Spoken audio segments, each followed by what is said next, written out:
My name is Evelyn Harper, and for 52 years, the world believed I was dead. The family buried an empty coffin in 1973 after the car went off the cliff in Portugal. They cried beautiful tears at the funeral, then divided my share of the Harper estate the very next week. My older brother Victor got the shipping company. My younger sister Lillian got the London house and the Scottish estate. They toasted to my memory with champagne paid for by money that was half mine. They never knew I survived. A fisherman pulled me from the water with a broken spine and no memory for 6 months.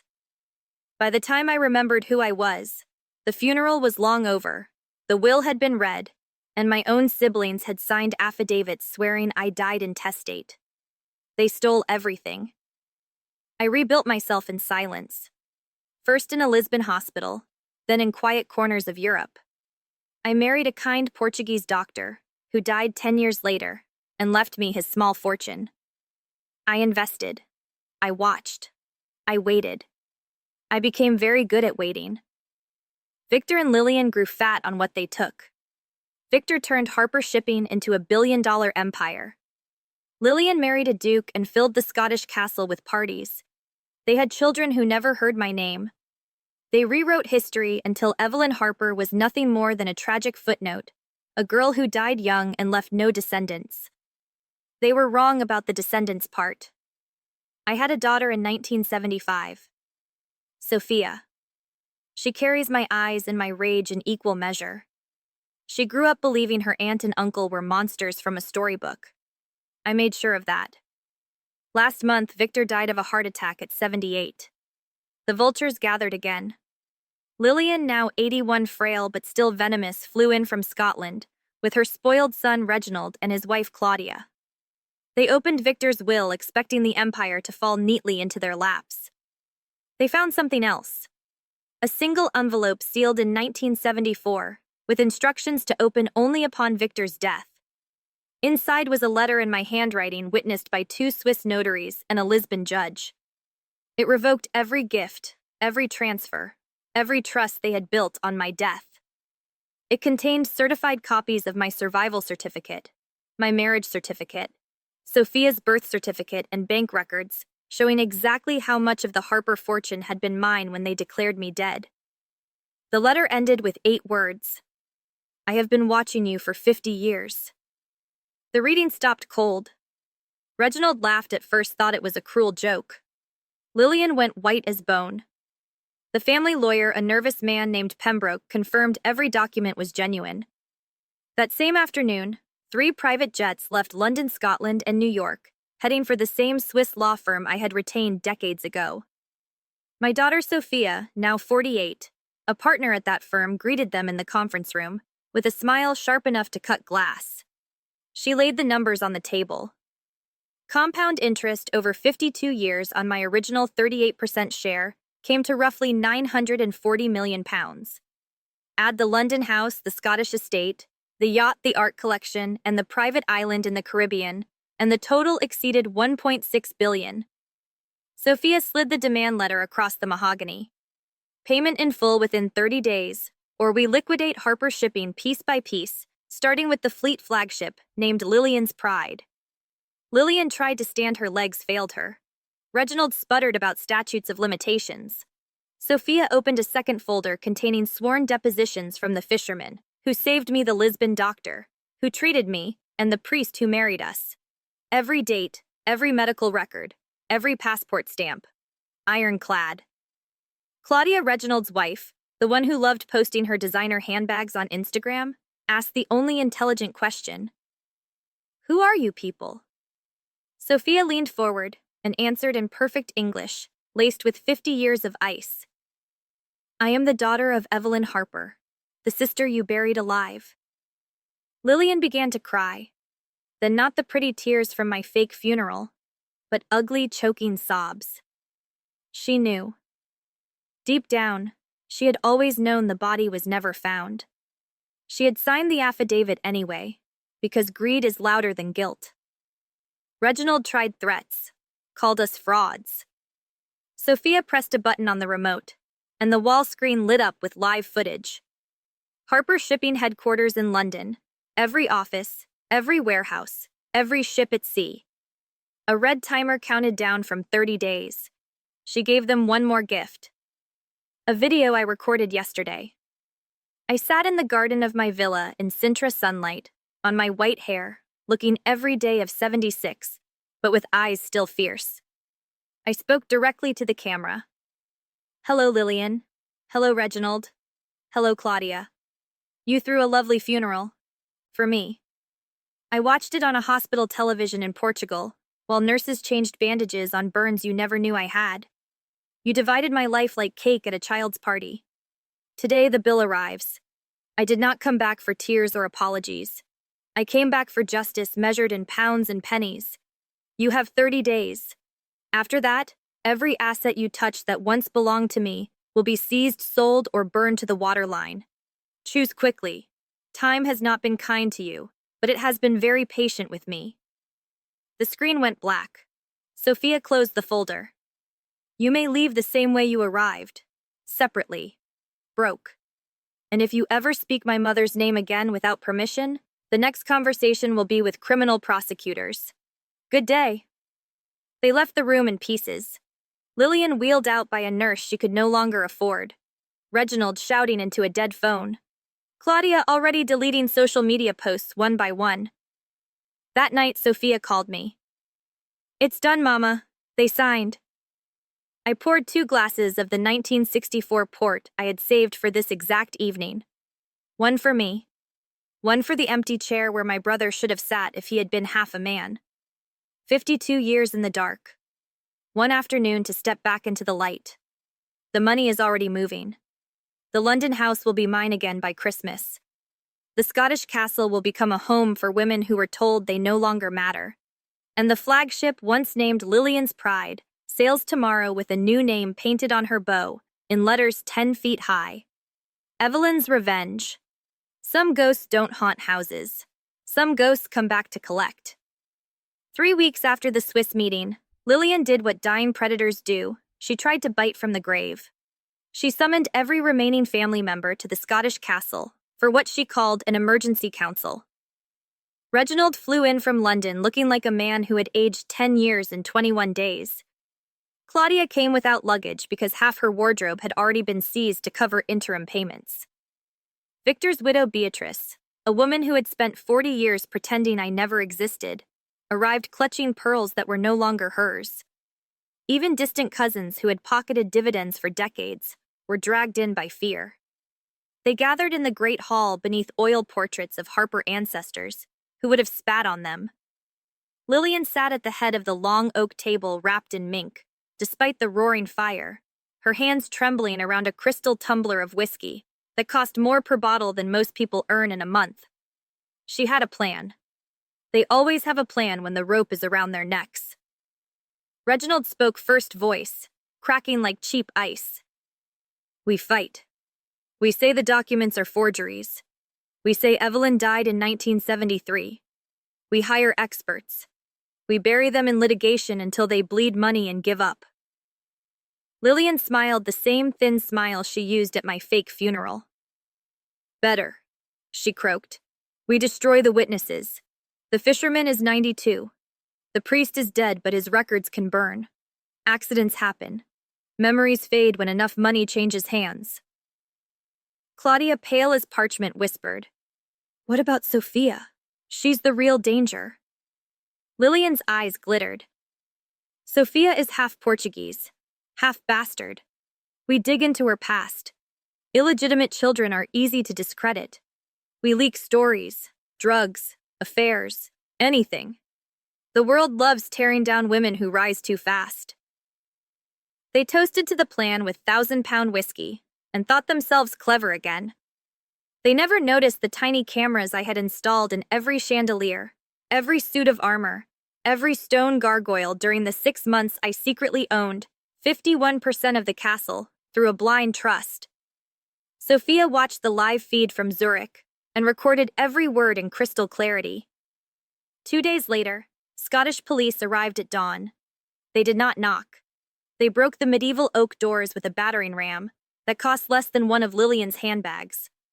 Reginald was dragged from his 4-poster bed wearing silk pajamas that would soon belong to the state. Claudia screamed as officers bagged her remaining jewelry as evidence of proceeds of crime. Lillian tried to burn documents in the fireplace, but the flames were already cold. The chimney had been sealed the night before by my people.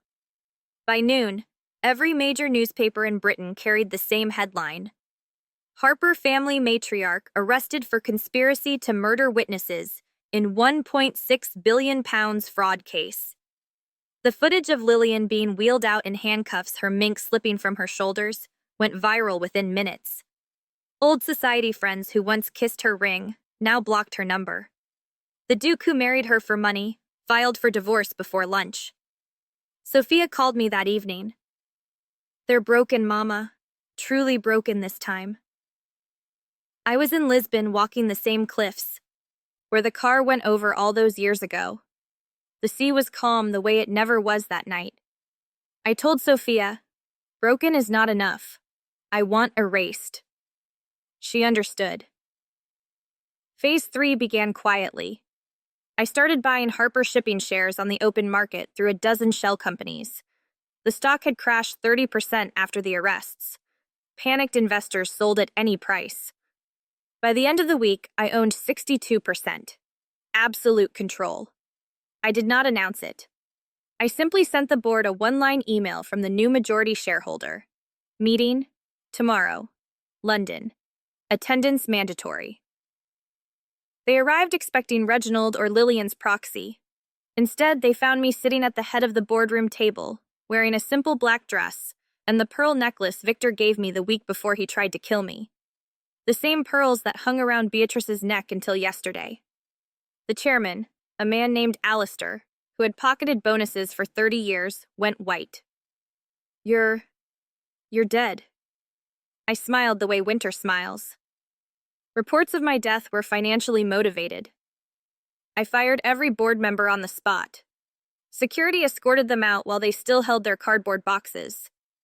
I renamed the company Evelyn Harper Global. The new flag on every ship went up before sunset. A black flag with a single white lily, the flower they put on my empty coffin. Then I turned to the personal assets.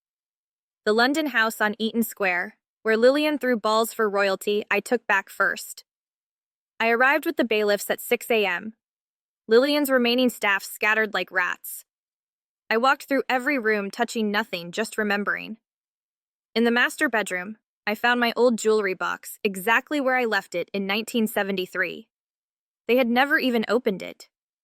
Inside was the diamond brooch our mother gave me on my 21st birthday. I pinned it on and left the house forever. It is now a shelter for abused women. The Scottish castle was next. I flew up by helicopter, the press following like seagulls. I landed on the front lawn where Lillian once greeted the Queen. Cameras flashed as I walked through the great doors carrying one small suitcase.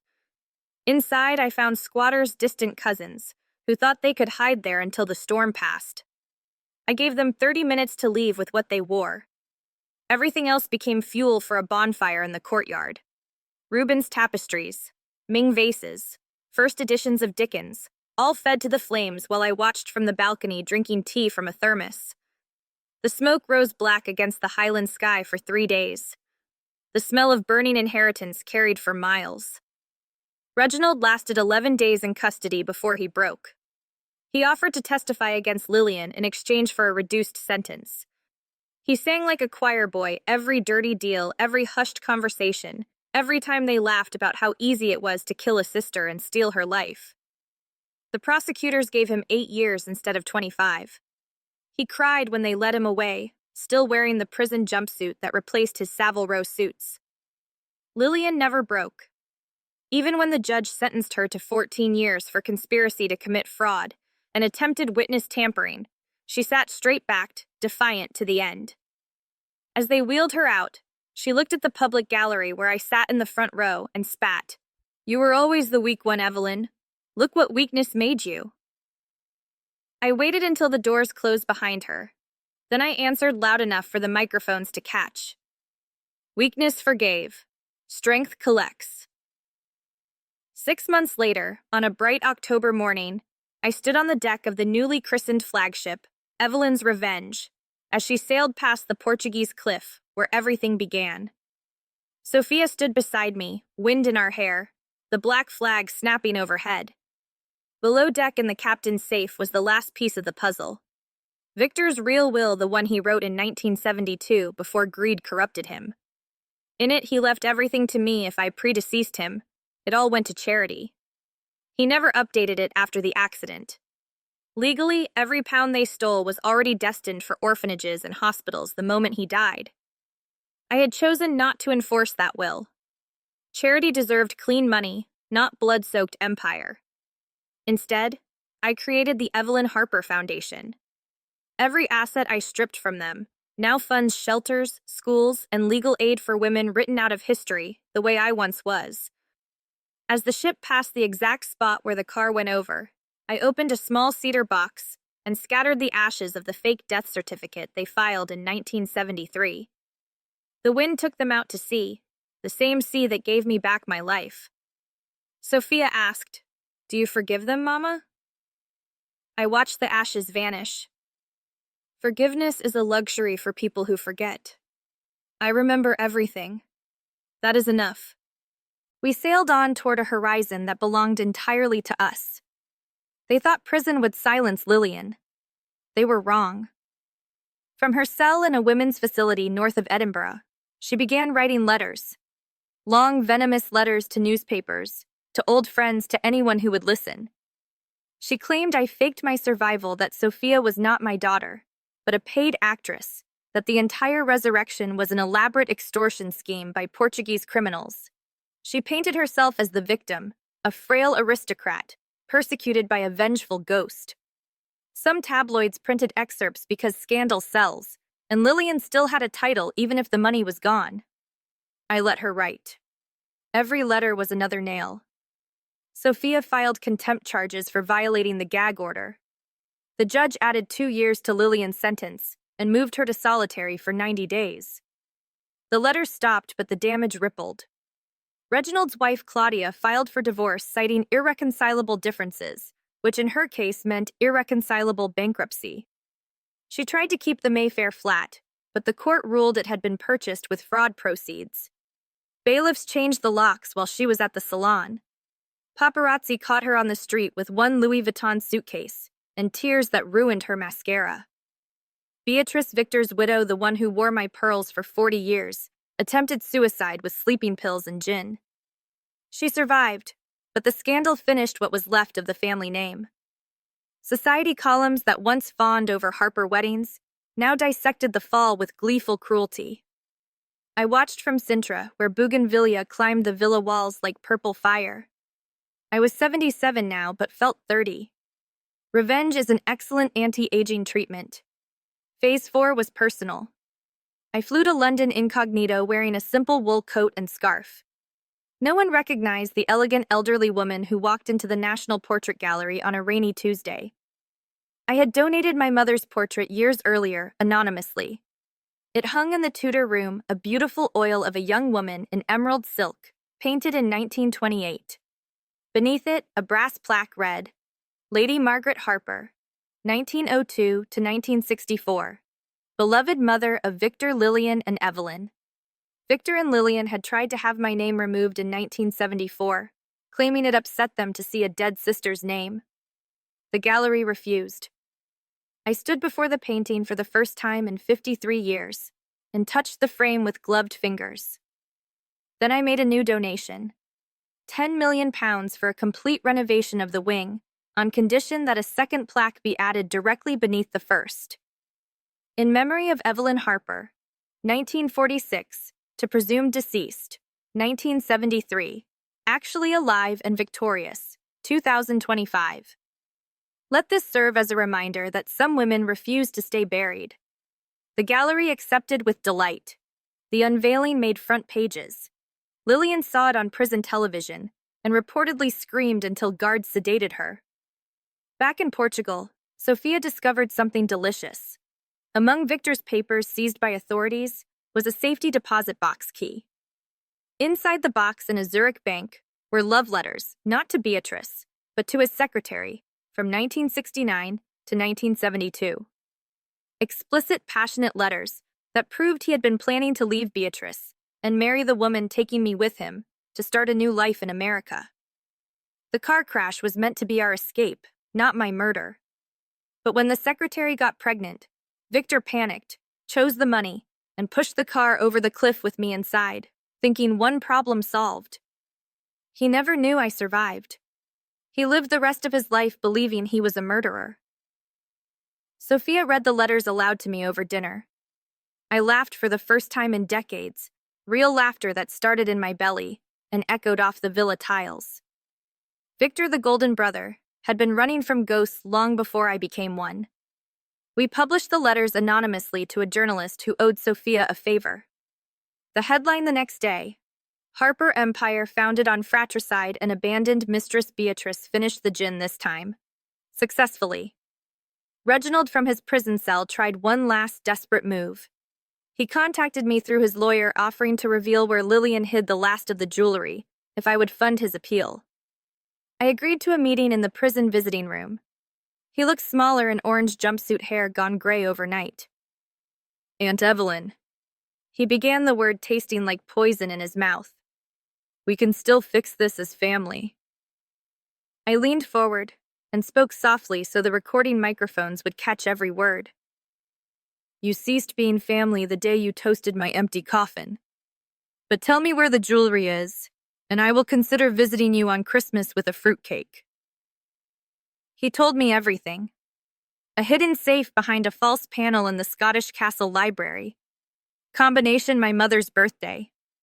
Inside sapphires that had belonged to Queen Victoria emeralds from the Raj diamonds that once graced European crowns. Lillian had planned to smuggle them out and live like a duchess in exile. I thanked Reginald politely, then stood to leave. Wait, he pleaded.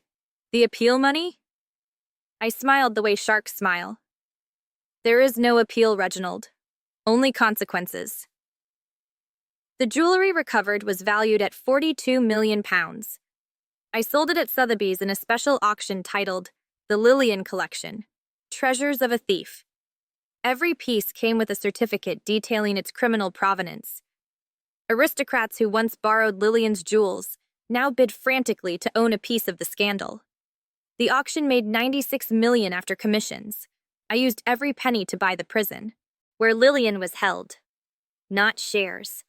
The entire facility through a private corrections company.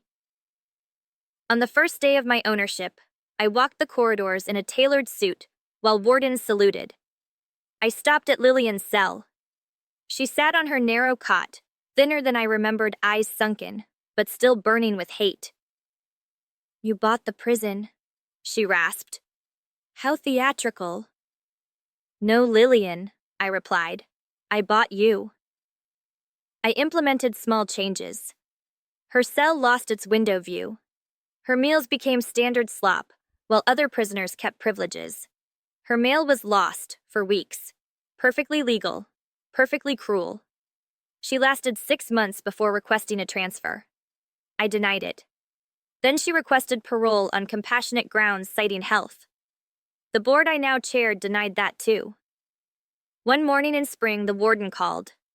Lillian had hanged herself with bedsheets. She left no note. She did not need one. Her entire life had been the note. I attended the burial.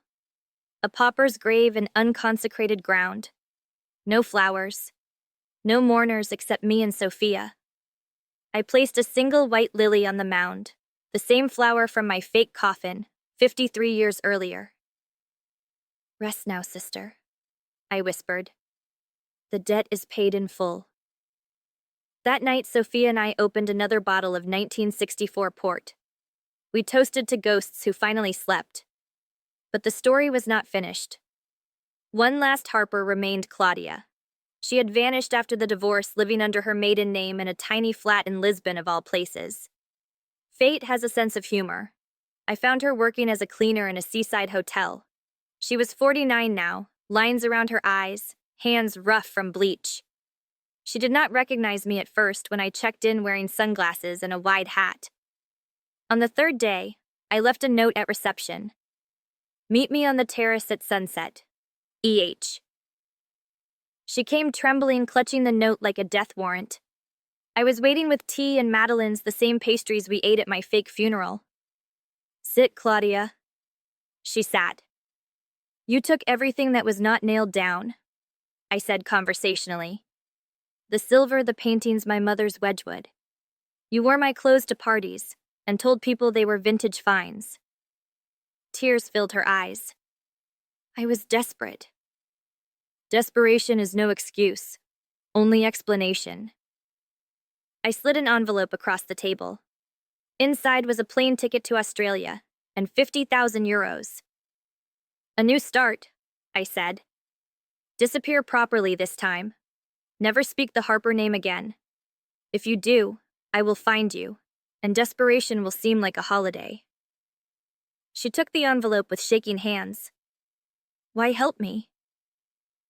"Because you are the only one who ever asked who we were in that conference room. Curiosity deserves mercy." She left the next morning.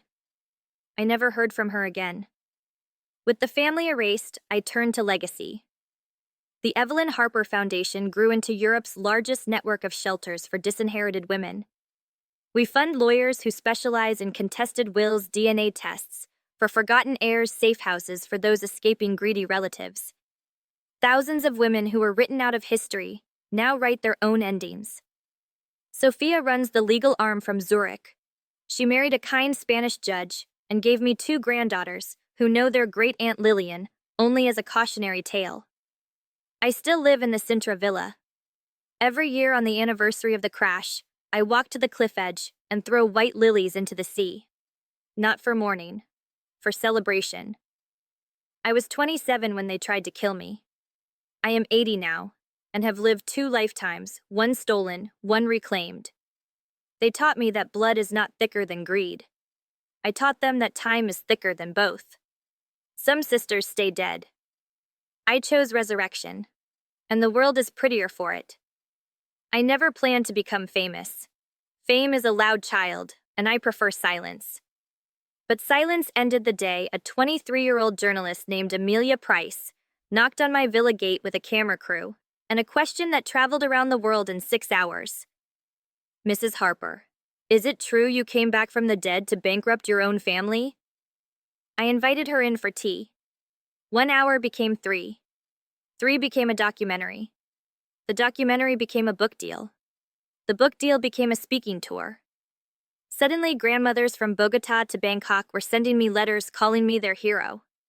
I was 80 years old, and for the first time in my life, I had fans. Sophia laughed when the first fan mail arrived by the crate. "Mama, you have groupies." I told her groupies are for rock stars. These women were survivors. The Evelyn Harper Foundation exploded. Donations poured in from women who had been cut out of wills, from daughters forced to sign away inheritance, from widows told, "Your husband left everything to his brother because you're just the wife." We hired more lawyers, opened more shelters, funded more DNA tests that proved bloodlines greedy relatives tried to erase. Then came the invitations. Harvard wanted me to lecture on corporate governance. Oxford asked for a masterclass on resilience. The United Nations invited me to speak on women's property rights. I accepted none until Sophia said, "Mama, you spent 50 years invisible. Now the world is listening. Make them hear the women who never got the microphone." So I started talking. My first public appearance was in London at the Royal Albert Hall. They expected a frail old lady. I walked on stage in a crimson silk gown, diamonds flashing at my throat, the same diamonds Lillian tried to smuggle. The hall was sold out. 10,000 people rose to their feet before I spoke a word. I told them everything. The crash, the empty coffin, the letters, the prison, the bonfire of tapestries. I did not raise my voice once. I did not need to. When I finished, you could hear tears falling. Afterwards, a line formed. Hundreds of women waiting to touch my hand to tell me their stories. One was 92 and had been disinherited in 1958. Another was 29 fighting her uncles for her father's farm in Kenya. I listened until security begged me to leave at 2 a.m. That night I understood. My revenge was never just about Lillian and Victor. It was about every woman ever told her place was the grave. The second phase of fame was darker. Copycats appeared. Angry heirs forged documents claiming long-lost aunts. Frauds tried to sell Evelyn Harper revenge kits online. One man in Florida declared himself my reincarnated brother and demanded half the foundation. We shut them down one by one, but the noise grew. Then came the death threats. The first arrived on Black Edge Stationery. You escaped the cliff once. Cliffs are patient. I showed it to Sophia. She hired security. I refused bodyguards. If they want me, I said, they will have to be faster than 52 years of waiting. The threats continued. Anonymous calls at 3 a.m., whispering my old Lisbon hospital room number. Packages containing white lilies soaked in red paint. Someone hacked the foundation website and replaced every photo of me with my 1973 obituary. Sophia wanted to trace the sender. I already knew. Reginald. He had been released early for good behavior, or more likely for ratting out bigger fish in prison laundry fraud. He vanished into the underworld, but hatred is a scent that never washes off. He blamed me for everything. His divorce, his mother's suicide, his orange jumpsuit years. We let him believe he was invisible. Instead, we watched. He surfaced in Marseille working as a nightclub bouncer, muscles gone to fat face scarred from prison fights. He drank cheap pasties and told anyone who listened that his mad aunt had stolen his birthright. One night he bragged to the wrong man, an undercover agent on our payroll.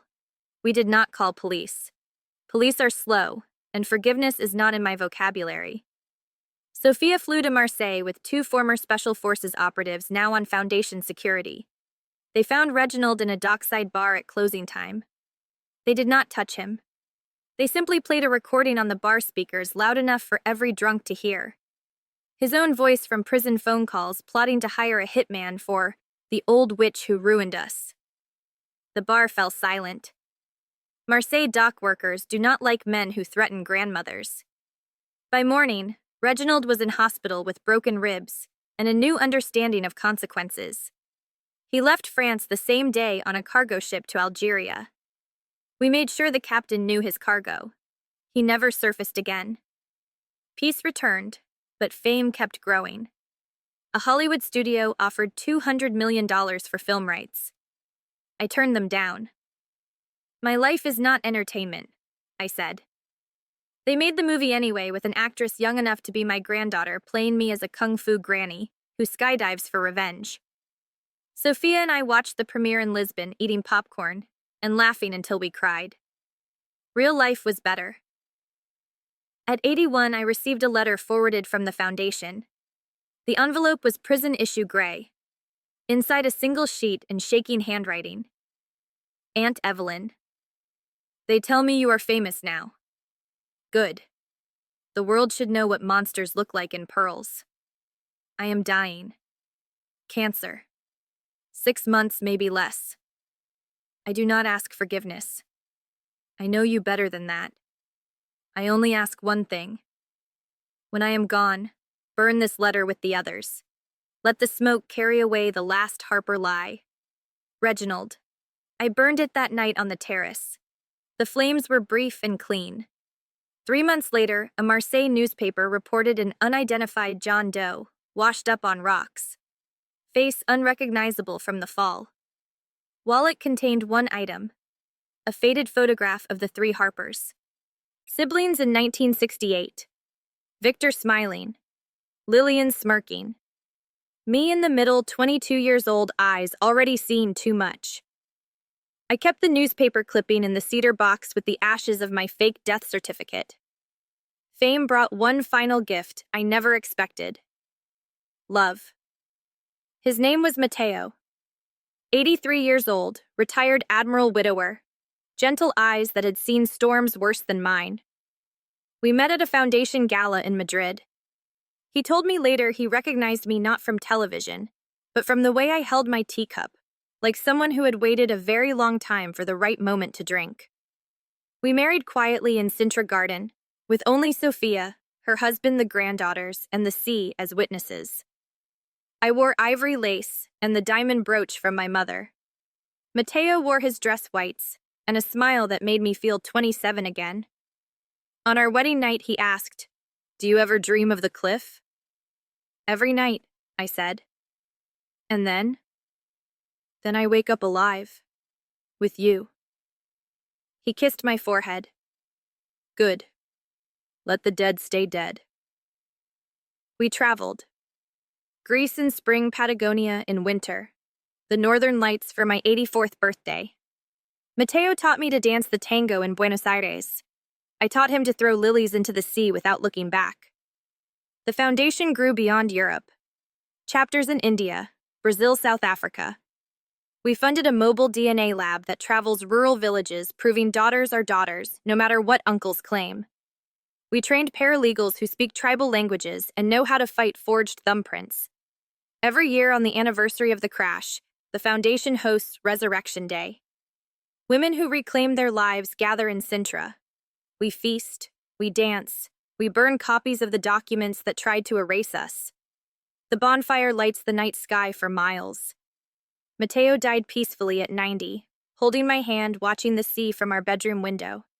His last words were, "Thank you for letting me love a legend."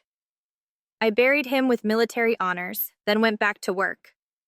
There were still women waiting to be legends. At 85, I received the letter I never thought would come. From the Queen.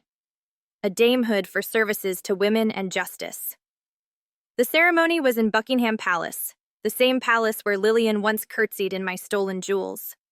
I accepted on one condition, that the citation read, "Dame Evelyn Harper, survivor." When the sword touched my shoulder, I did not bow my head. I looked straight at the cameras and smiled the smile of a woman who refused to die at 27. That night, Sophia asked, "Are you happy, Mama?" I thought of cliffs and empty coffins, burning castles, prison cells, tango in Buenos Aires, lilies on waves, Mateo's hand in mine. "Yes," I said. For the first time in 85 years, I am exactly where I am supposed to be. Some ghosts never rest. They dance. At 87, the doctors found something in my lungs. Shadow on the scan. Words like inoperable and palliative floated in the air like smoke. Sophia cried. The granddaughters clung to my skirt. I looked at the oncologist, a young man who had never seen real war, and said, "Everyone dies. The question is whether we finish the story first." He gave me 12 months. I decided to use them like ammunition. I called it the last campaign. First, I summoned every living Harper who had ever taken a penny from my grave. Distant cousins who inherited shares. Former employees who signed false affidavits. Even the undertaker who buried an empty coffin for triple pay. One by one, they received invitations on heavy black card. Sintra. 1 week.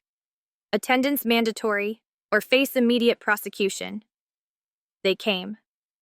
23 of them, pale, rich, frightened. I greeted them on the villa terrace wearing the crimson gown from Royal Albert Hall diamonds blazing in the sun. Behind me stood Sophia in black suit flanked by 12 lawyers and a notary. I did not shout. I simply read the list. Cousin Jeffrey. Accepted £400,000 in dividends on shares that were mine. Former butler Hargreaves. Signed statement claiming I was unstable before the crash. Undertaker Mr. Doyle. Falsified burial records for £5,000 cash in 1973. Each name, each amount, each lie. Documented, signed, sealed. At the end, I placed a single pen on the table. Sign the restitution agreements, or leave this terrace in handcuffs. The Portuguese police wait at the gate. They signed. Everyone. £187 million transferred before sunset. The money went straight to the foundation's endowment, now untouchable forever. That night, I burned the invitations in the courtyard bonfire. The flames smelled like closure. Second act, the memoir. I had refused every publisher for years. Now I wrote it myself in longhand at the kitchen table while Sophia typed. Title simple. I was buried alive. Subtitle sharper. And I took my time climbing out. We released it on Resurrection Day. 1 million copies printed in 20 languages. It debuted at #1 everywhere. Royalties alone made the foundation self-sustaining for a century. The book tour was brutal. New York, Tokyo, Sydney, Johannesburg. Wheelchair at airports, standing ovations in auditoriums. Women brought their granddaughters to meet the lady who refused to stay dead. I signed until my hand cramped, then signed some more. In Cape Town, a 12-year-old girl handed me a drawing. Me as a phoenix rising from a coffin wearing a crown. I cried in public for the first time since Mateo died. Third act, The Will. I rewrote it in front of a live global stream, watched by 42 million people. No secrets this time. To Sophia, the Sintra Villa, the Zurich apartment, and controlling interest in Evelyn Harper Global. To my granddaughters, trust funds that activate only if they work 5 years in the foundation first. To the Portuguese fisherman's family, the ones who pulled me from the sea in 1973, 10 million euros, and a new boat named Gratitude. To every woman currently fighting a contested inheritance anywhere in the world, an instant grant of £50,000 from a special fund triggered the day I die. And the final clause read aloud while cameras rolled. To anyone bearing the surname Harper, by blood or marriage, whoever profited from my presumed death, not 1 penny, not 1 lily, not 1 tear. You buried me once. Stay in the ground you chose. The stream ended with me scattering white petals into the villa fountain. Chat exploded. Evelyn legend trended for 11 days straight. The cancer accelerated. Pain became a constant companion, but morphine is merciful. I spent my last weeks in the bedroom overlooking the sea Mateo, and I loved. Sophia read me fan letters. The granddaughters sang Portuguese fado. Nurses came and went like quiet angels. One afternoon, I asked for the cedar box. Inside, ashes of the fake death certificate, the Marseille newspaper clipping about Reginald, the burnt edges of his last letter. I added one more item, the positive pregnancy test Sophia had given me the week before. She was 49 and expecting her 3rd child, a miracle baby. Name her Evelyn, I whispered, but teach her kindness is stronger than revenge. That night the pain eased. I dreamed of the cliff again, but this time I was not falling. I was flying. Victor and Lillian stood below, Tiny waving up at me with empty hands. I woke once more at dawn. Sophia held my hand. The sea was rose gold. Tell them, I said, voice barely air. Tell them I finished the story. She kissed my forehead. You did, Mama. Beautifully. I died on the anniversary of the crash, exactly 55 years to the minute after the car went over the edge. The doctor said it was impossible to time it so perfectly. I say some women keep their appointments. The funeral was not a funeral. It was a celebration. 10,000 women sailed from Lisbon on every ship flying the black flag with the white lily. They scattered lilies into the sea at the exact spot of the crash, while the flagship Evelyn's Revenge fired a 21-gun salute. My ashes were divided, half scattered with the lilies, half sealed into the foundation stone of the new Evelyn Harper Global Headquarters in London, a building that used to be Harper Shipping. Sophia spoke at the unveiling, her belly round with new life. My mother did not come back from the dead to destroy a family. She came back to remind the world that some women refuse to be footnotes. She taught us that resurrection is not magic. It is choice.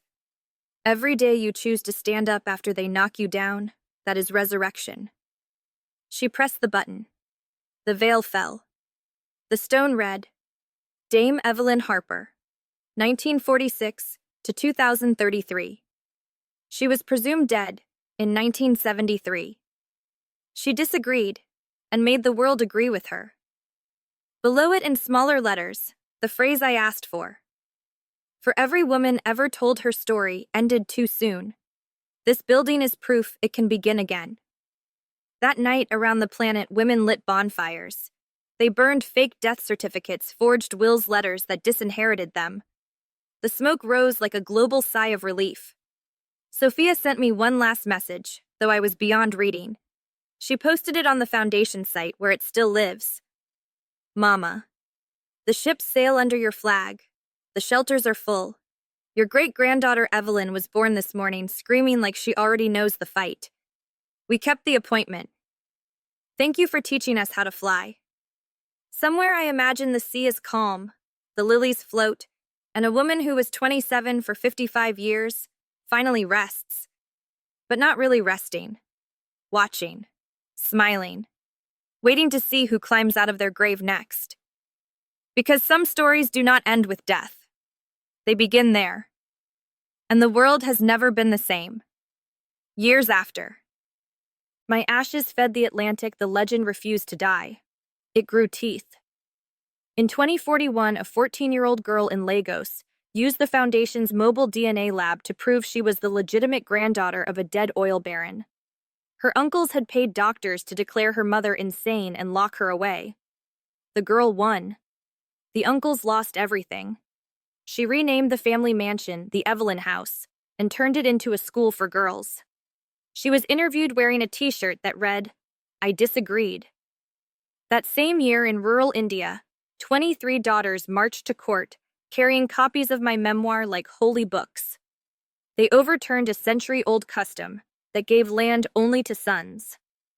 The judge quoted my line about resurrection being choice. The Supreme Court upheld the ruling. Overnight, millions of women became landowners. They celebrated by burning the old village records and planting mango trees in my name. Sophia, now 60, gray-streaked but fierce, ran the empire from a glass office overlooking Zurich Lake. My great-granddaughter Evelyn Little Eve, with my eyes and Mateo's smile, was 10, and already asking why some people try to bury others alive. Sophia told her, because they're afraid of what happens when the buried start digging. The Foundation became bigger than any shipping line Victor ever dreamed of. 500 offices, 40,000 employees, a fleet of legal ships that sailed into courtrooms instead of ports. We had our own satellites to monitor land grabs in real time. Our own cryptocurrency called Lily, that women in refugee camps used to pay lawyers without banks stealing fees. Hollywood tried again. This time, they asked Sophia for permission. She gave it on one condition. The actress had to be over 70. They cast a 91-year-old Brazilian legend named Isadora, who walked with a cane made from the wood of my old jewelry box. The film opened with Isadora as me standing on the cliff, scattering lilies backward into the wind. Critics called it the first revenge movie that made men cry and women start revolutions. In 2047, the United Nations declared March 17th International Resurrection Day, the exact date of the crash. Every year at sunset, women everywhere burn something that tried to erase them. A bad marriage certificate, a forged will, a school report that said girls don't need math. The smoke is visible from space. Satellites show the planet breathing fire and freedom in perfect synchrony. Little Eve came to me then, not in dream, but in code. The Foundation launched an AI trained on every word I ever wrote, every speech, every interview. They called her Evelyn. Capital letters. She speaks in my voice, calm, sharp kind, only when necessary. Women in danger send her a message, and she answers instantly. You are not dead yet. Dig. In 2052, a dictator in a small African country tried to pass a law letting brothers inherit widows. The widows responded by hacking every billboard in the capital to show my face 90 feet tall with the words, "She disagreed." The law died in committee. The dictator fled to exile in a country that still had no extradition treaty with angry women. Sophia aged gracefully into the matriarch I never got to be. At 70, she married again, a quiet Kenyan judge who lost his own sister to honor killing. They adopted 3 girls who had been disinherited for refusing arranged marriages. The wedding was held on the deck of Evelyn's Revenge, now a floating university that trains female lawyers from every continent. On her 75th birthday, Sophia scattered the last of my ashes from the original cedar box into the Indian Ocean, joining the Atlantic half. Full circle. The crew lowered the black flag for the first time in decades and raised a new one. White field, single red lily. Blood remembers. Little Eve, now 25, took the helm. She stood 6 feet tall with my cheekbones and Sophia's fire. She expanded the foundation into space, yes, space. Microsatellites that beam free legal advice to the most remote villages.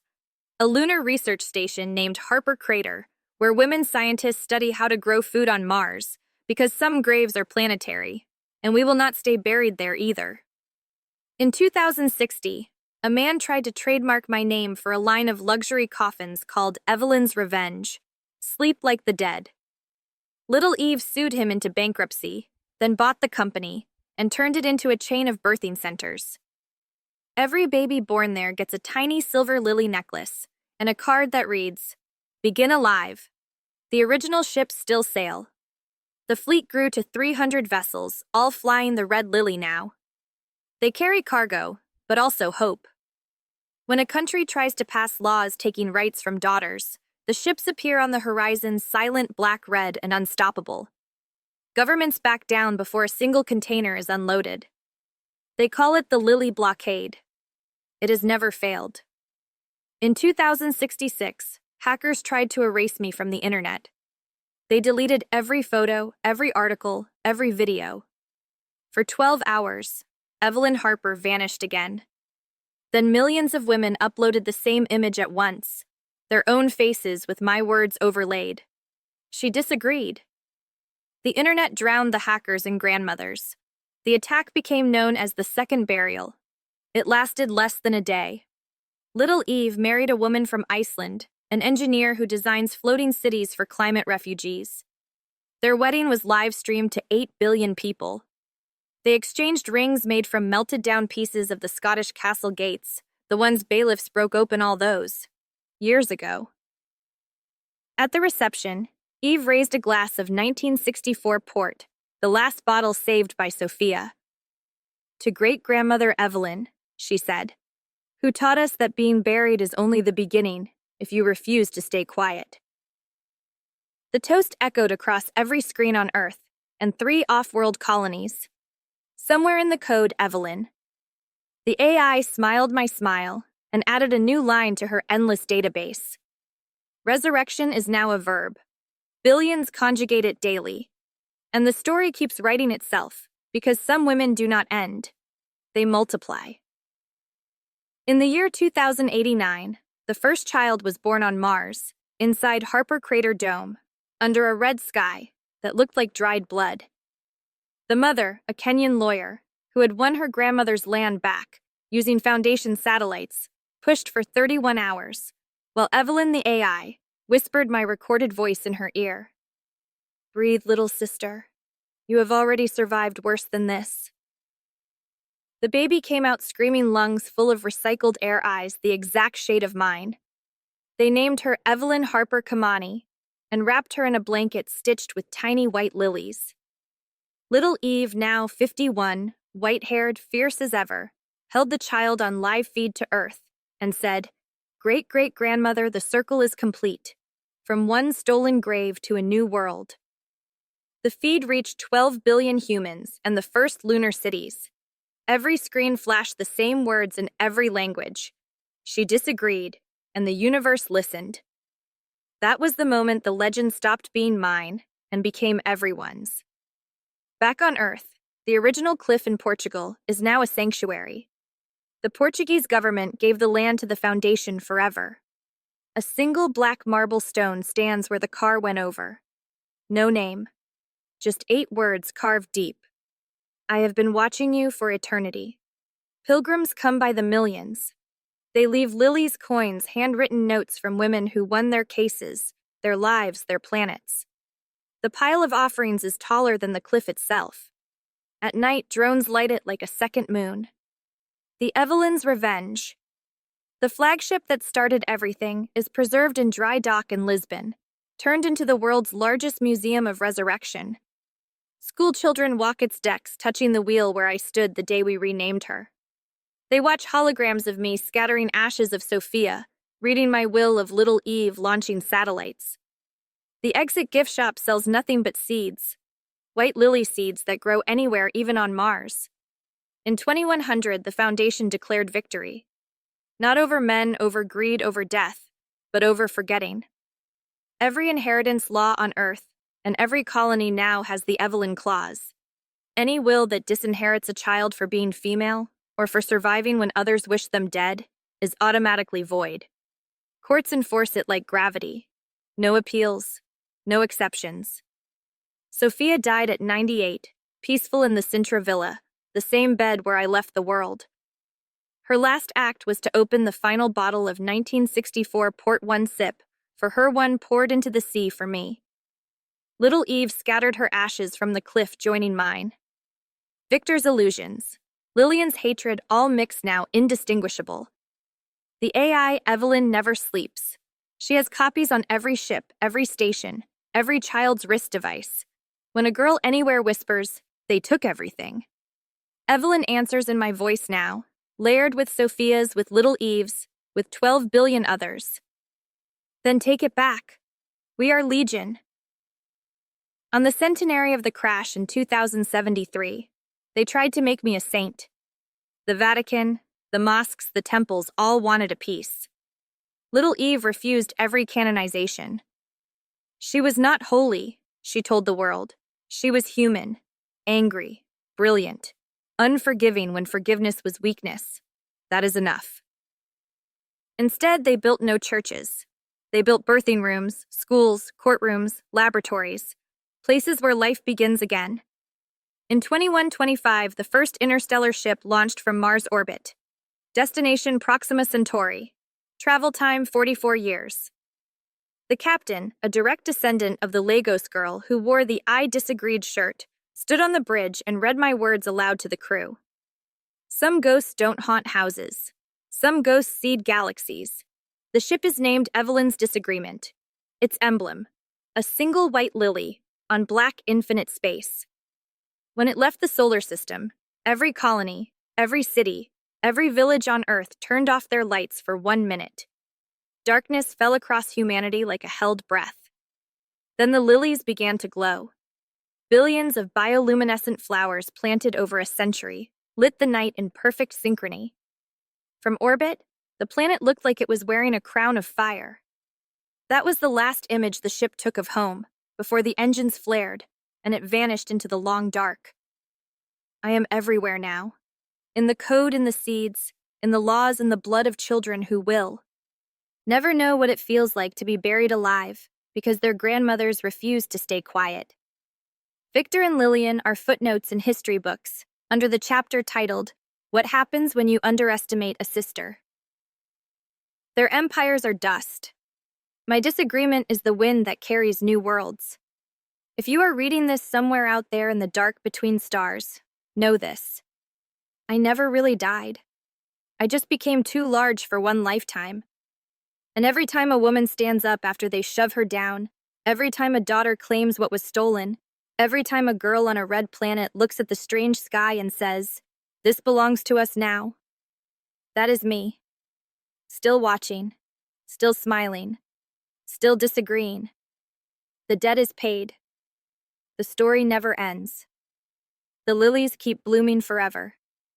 Evelyn Harper. Out.